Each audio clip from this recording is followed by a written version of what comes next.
चलिए सीधे लिए चलते हैं। लोकसभा की कार्यवाही जारी है और लोकसभा में राहुल गांधी क्या कुछ कह रहे हैं, सुनवाते हैं।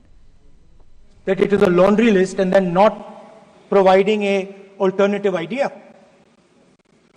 And so today I would like to lay out some dimensions of what an alternative address would look like, what the India Gathbandhan would probably focus on, and where we would lay emphasis. The future of this country is going to be decided by the young men and women of this country, the youth of this country. So I think anything we say has to be addressed to them, has to be spoken to them. The first thing in front of us, and this is something I'm sure the Prime Minister would accept, and pretty much everybody in this room will accept, is that even though we have grown fast, we are growing slightly slower now, but we are still growing. A universal problem that we have faced is that we have not been able to tackle the problem of unemployment. No, neither the UPA government nor today's NDA government has given a clear-cut answer to the youth of India about employment. I don't think anybody in this room will disagree with me. I'll give a little statistic for the Prime Minister. The Prime Minister, something I would agree with directionally. The Prime Minister proposed the Make in India program. I think a good idea. We saw the statues, we saw the functions, we saw the so-called investment, and the result is right in front of me. Manufacturing fell from 15.3% of GDP in 2014 to 12.6% of GDP today. That is the lowest share of manufacturing in 60 years. I'm not even blaming the Prime Minister, because I think it would not be fair to say he didn't try. I could say that the Prime Minister tried, and I think conceptually Make in India was a good idea, but it's pretty clear that he failed, because manufacturing went from 15.3% of GDP to 12.6%. So the first question that any alternative vision would answer to the youngsters of our country is, okay, what and how are we going to solve this problem of employment? Any country basically organizes two things. You can organize consumption, and then you can organize production. Modern way of saying organizing consumption is services. Modern way of saying organizing production is manufacturing. But there is more to production than simply manufacturing. For example, agriculture also is about production. Now, pretty much every government since 1990 has done a decent job on consumption, on organizing consumption. Which are the companies that organize consumption? Uber organizes consumption. Reliance organizes consumption. Adani organizes consumption. But we have, as a country, failed in organizing production. We have excellent companies that try to organize production. They are the Mahindras of this world. They are the Bajajes of this world. Part of Tata's organizes production, but the record of the country in organizing production is dismal. And essentially what we have done is we have handed over the organization of production to the Chinese. So this mobile phone Even though we are saying we make this mobile phone in India, that is not a fact. This phone is not made in India. This phone is assembled in India. All the components of this phone are made in China. The network that has produced this phone is made in China, is owned by China. So every time we use a phone, every time we wear a Chinese shirt, a Bangladeshi shirt, every time we wear a pair of Chinese sneakers, we are paying a tax to China. Because some Chinese youngster is earning a salary to make or to produce that product. So, the first message I would give in a presidential address would be that India has to focus completely on production. Because if we do not focus on production and we continue to focus only on consumption, we will find that we will run huge deficits, we will increase inequality, and eventually we will run into a serious problem. Social problem because of unemployment, which we are already facing. If you look at the numbers of the amount of people who are in jail, if you look at the numbers that are spent on internal security, if you look at the numbers spent on our police forces, they're all spiraling. They're all rising. And everybody understands that social tension is on the rise in India. So now the next question comes, okay, so where is this employment going to come from? What is India going to produce? And for that, I'd like to tell all the youngsters of this country that there is a revolution taking place, an exciting revolution. The world is transforming completely. And the change that is taking place, at the heart of the change that is taking place, we are moving from the world of the internal combustion engine to the world of the electric motor. We are moving from petrol to batteries. We are moving wind, solar, potentially nuclear energy. So our entire way of moving is changing. And this is going to change every single thing. It is going to change warfare. It is going to change medical treatment. It is going to change education. It is going to change how we eat. It is going to change every single thing. Now, the last time there was a revolution called the computer revolution, the government of India had a clear focus. We looked at that revolution. It was a Congress government. We looked at the revolution and we decided clearly that we are going to focus on the development of software. And we rode the wave of that revolution. And today you can see the result. I remember people laughing. I remember people laughing when the computer was being talked about. You mentioned Mr. Vajpayee. I respect Mr. Vajpayee, but Mr. Vajpayee gave a speech saying that computers are of no consequence to India.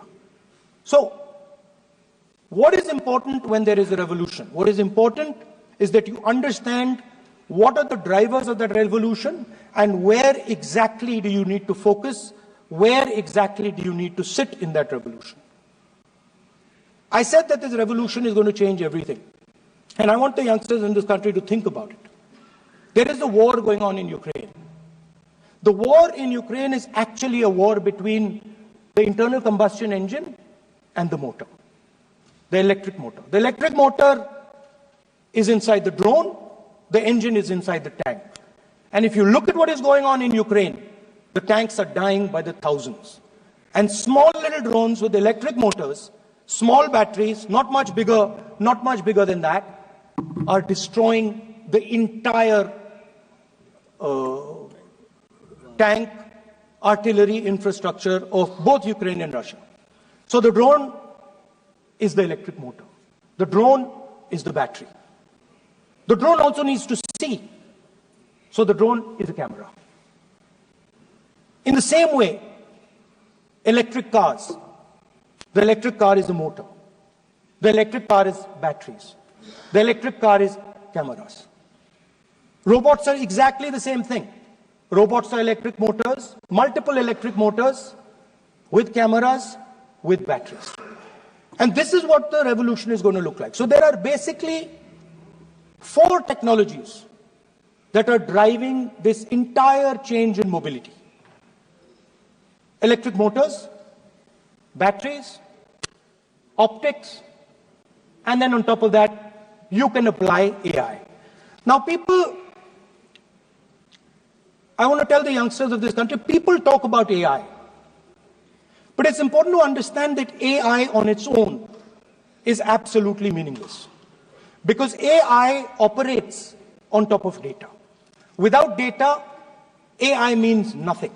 And if we look at data today, there is one thing which is very clear.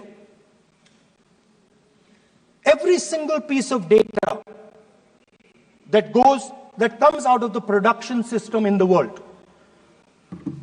the data that was used to make this phone, the data that is used to make electric cars, the data that is used to make basically all electronics on the planet today is owned by China. And the consumption data is owned by the United States. In China, the consumption data is owned by China, but in India, companies like Google, companies like Facebook, companies like Instagram, X, they own our consumption data. So if India wants to talk about AI, it has to first answer the question, what data is going to power that AI? And the answer today is India does not have that data. Neither does India have production data, neither does India have consumption data. We have handed our consumption data to the big American companies, and the production data we don't have anyway. So what would that vision look like? The first thing, we would start getting youngsters excited about this revolution. We would start to introduce the idea of a completely new way of moving, a complete revolution in how things move. We would start teaching our children in schools about batteries, about electric motors, about how these things combine, about how drones, robots, electric cars are structured, how they will work together. And most important, we have to start building a production network so that we can get access to production data. Now, what would we focus on? We would not give you a laundry list. China has at least a 10-year lead on India in this space. China has been working on batteries, robots, motors, optics for the last 10 years, and we are behind. So what would our president's address say to the youngsters? We will choose critical areas in each one of these technologies, and we will start to build capabilities in those areas. The second thing we would do, we would ensure that our banking system is not captured by 2 or 3 companies that basically do not allow you to build a production system. But our banking system is open, is dynamic, and is accessible to small and medium businesses and to millions and millions of entrepreneurs who want to take part in this revolution. Our foreign policy would take into account this revolution. When we talk to the United States, we would not send our foreign minister to invite our prime minister to his coronation. We would not send him 3 or 4 times, please invite our prime minister. Because if we had a production system and if we were working on these technologies, the American president would come here and invite the prime minister. So it is important to understand where Please.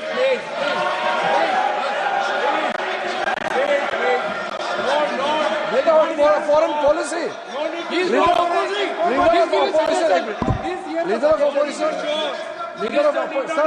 Leader of opposition cannot make such serious, unsubstantiated statement. This is related to the relation between 2 countries. And he is making an unverified statement about invitation of the Prime Minister of our country. Is matter of our dignity. How can you make such kind of statement? He is leader of opposition, sir. He should be responsible in making such statement. Sir, LOP is giving us very positive suggestions. Why they are worried, sir? For the country, leader of opposition has the information from any official source. He must inform the House. If leader of opposition has the information, please inform the House. Okay. Who has told you that foreign ministers visited for the purpose which you have mentioned? You must specify it. So, I'm sorry that disturbed you, that question. I apologize for disturbing your peace of mind. It's okay. I've apologized. I've apologized for disturbing your peace of mind. I'm sorry. Apologize for lying to the House. ऐसा नहीं होता है. तो serious होना चाहिए leader of opposition को. कम से कम देश के मामले में तो एक हो. देश के मामले में तो एक वॉइस से बोलना चाहिए. ये गलत बात है. ये ठीक नहीं है. लीडर ऑफ अपोजिशन को इस तरह का बयानबाजी नहीं करना चाहिए. ये गंभीर विषय पर चर्चा चल रही है. So we would start by telling our young men and women that they have to be at the forefront of this revolution. We cannot afford that the Chinese are at the forefront of this revolution. Number one. Number two, we would ensure that the absolute best experts on these technologies would talk to our students, would talk to our youngsters, and guide them on what a future, on what these future technologies are going to do. We would make them partners in this revolution. Now, we talk about defense. And today, we have the Chinese. And the Prime Minister has denied it. And the army has contradicted the Prime Minister. It's true. The Prime Minister has denied it. The Prime Minister has denied it. And the army has disagreed with the Prime Minister that China is sitting on 4,000 square kilometers of our land, of our territory. ऐसा इस सदन में अब मन चाहे बात नहीं बोल सकते हैं. ये बिल्कुल ठीक नहीं है सर. ये सीरियस मामला है. आप फॉरेन पॉलिसी पे, बॉर्डर इश्यू पर आप अपना कैसे मजाक बात कर सकते हैं? अपना मन कहानी आप बना के बोल रहे हैं. ये तो बहुत सीरियस मामला है.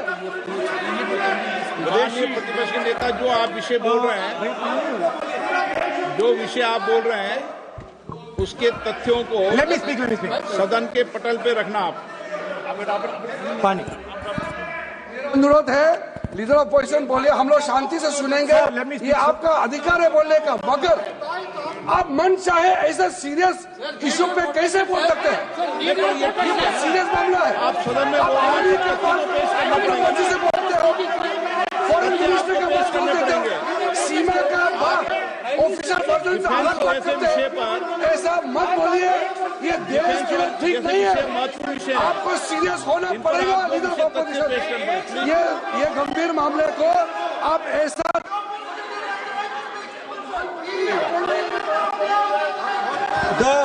the Prime Minister has denied that Chinese forces are inside our territory, but for some reason our army keeps talking to the Chinese about their entry into our territory, and our Chief of Army Staff has said that the Chinese are inside our territory. This is a fact. This is not invention, this is a fact. Now, but the reason China is inside our territory is important. Because people think that wars are fought between armies and their weapons. But the fact of the matter is that wars are fought by industrial systems. The fact of the matter is that China has an industrial system that is far stronger, far bigger than our industrial system. And that is why they have the guts to come inside this country. The reason China is sitting inside this country is because Make in India has failed. The reason China is sitting inside this country is because India is refusing to produce. And I'm worried that India is going to give up this revolution to the Chinese once again. The reason I made this reference is because everything is connected. If and when we fight a war with China, we will be fighting with Chinese electric motors, Chinese batteries, Chinese optics, and we will be buying Chinese motors, Chinese optics, Chinese batteries. It is a non-sustainable proposition. That is why for our security, for the future of our children, for the future of our country, we have to build a production system, and we cannot allow this revolution to go by. Yes. Now, the next step, we have a strategic partner called the United States. The partnership should focus on how India and the United States can work together to take advantage of this revolution. That is what the conversation should be on. Please understand that India is as important as the United States for the simple reason that they cannot build an industrial system without us. They cannot build a production system without us. No matter what they say, the Americans simply cannot do what India can do because their cost structure is much, much, much more expensive than ours. We can build things that the Americans would never imagine. India can do that. So that would be the first part of a president's address. We would talk to the youngsters in India and say to them, we want you to be partners in this revolution. We want to change the Indian banking system so you can have access to it. And we believe in you, we trust in you, and we believe you can take on the Chinese. That's the first part. The second part would be about participation. We have done a caste census in Telangana. And what we have found is shocking. Almost 90% of Telangana is either Dalit, Adivasi, backward, or minority. Almost 90%. Your Gathbandhan leader would give you. The final, of course, we go back to the Constitution. This, our favorite, just like the production system is a weapon, just like Jati Jangarna is a weapon of transformation, this is what the entire architecture is built on. I remember before the elections, all of you were saying 400 par, and you were saying you would change this. And then I was glad to see that the Prime Minister walked in and then was forced to bow his head in front of the Constitution. It was a moment of pride for all Congress people that we had explained to the Prime Minister and to the whole country that no force will dare touch this. Yeah. I know that the RSS has never accepted this. Mohan Bhagwatji has said that India didn't get independence in 1947. He has said that this constitution is meaningless. I know that that is at your heart. We will never let your dream come true. This constitution is going to rule India always. Now, एक minute.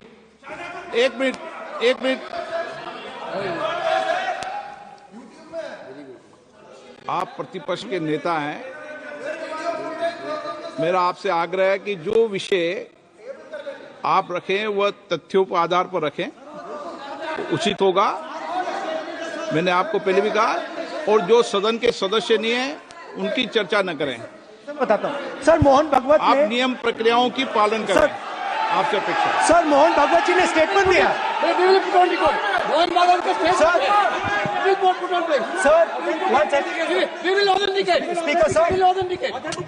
Speaker sir, Mohan Bhagwat ji made a statement saying that India did not receive independence in 1947.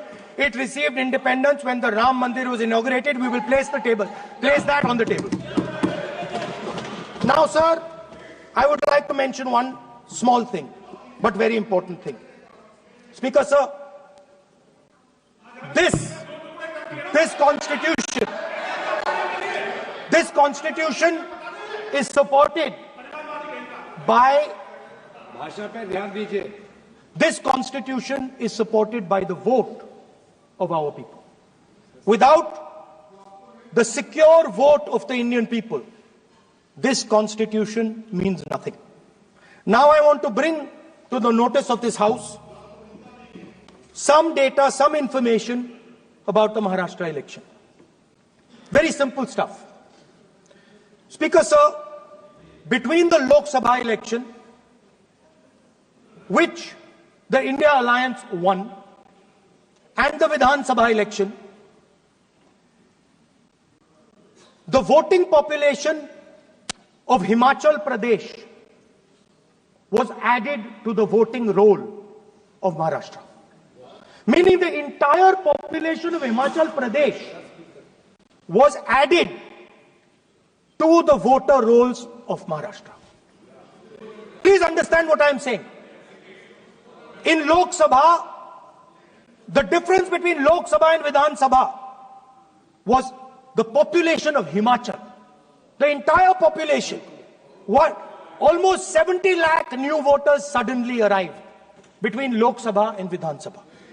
Now, the most interesting part, and the Prime Minister is not looking at me. The most interesting part,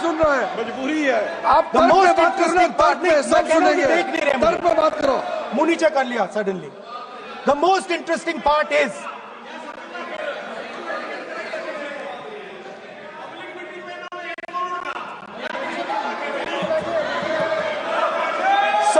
Sir, Maharashtra mein more voters were added in 5 months in Maharashtra than were added in 5 years in Maharashtra. जितने 5 साल में add हुए उससे ज्यादा 5 महीने में add हुए, आखिरी 5 महीने में लोकसभा चुनाव के बाद. सर, एक बिल्डिंग है सर शिरडी में, एक बिल्डिंग में 7,000 नए वोटर एक बिल्डिंग में ऐड हुए सर. एक बिल्डिंग में 7,000 नए वोटर ऐड हुए सर. सर, मैं कोई आरोप नहीं लगा रहा हूं, मैं सिर्फ ये कह रहा हूं सर कि इसमें कुछ ना कुछ प्रॉब्लमैटिक है कि हिमाचल प्रदेश जितने बड़े वोटर्स लोकसभा के बाद जादू से आ जाते हैं. अब हम क्या कह रहे हैं? हमने इलेक्शन कमीशन से रिपीटेडली कहा है कि हम आरोप नहीं लगा रहे हैं. आप एक काम कीजिए, हमें लोकसभा की वोटर लिस्ट दे दीजिए, नेम, एड्रेस और इलेक्ट्रॉनिकली दीजिए, और विधानसभा नहीं है. नहीं सर, नहीं. स्पीकर सर, वो सब वेबसाइट पे रहती है, सब जानते हैं, कभी भी कोई निकाल सकता है. स्पीकर सर, मैं समझा देता हूं सर. स्पीकर सर, वो